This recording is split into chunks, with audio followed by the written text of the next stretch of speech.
285-ci test tapşırığına baxaq. Temperaturu 30 dərəcə Selsi, nisbi rütubətliliyi isə 27% olan 1 kub metr hava 10 dərəcəyə qədər soyuyarsa, havanın nisbi rütubətliliyini müəyyən edin. 30 dərəcədən havanın nisbi rütubətliliyi 27%-dir. 1 kub metr hava 10 dərəcəyə qədər soyuyarsa, deməli 30 dərəcədən Selsidən 10 dərəcə Selsiyə qədər soyuyarsa, burada neçə faiz nisbi rütubətlilik olar? Bunu tapmalıyıq.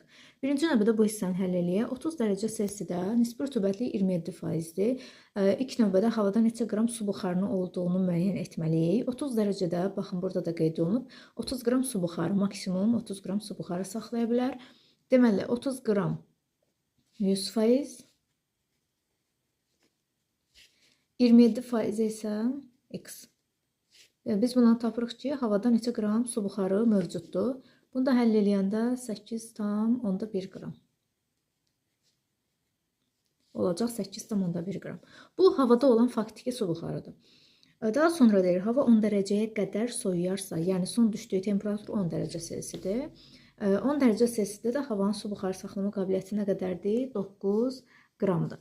Deməli, havada olan qram, havanın temperaturu aşağı düşəndə, havada olan mütləq rütubət, yəni faktiki olan qram, 8,1 qram dəyişmir, eyni qalır.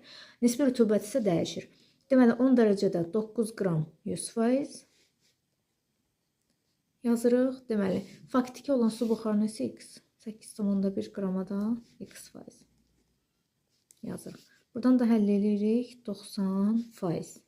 Deməli, havada 90% nisbi rütubət mövcuddur.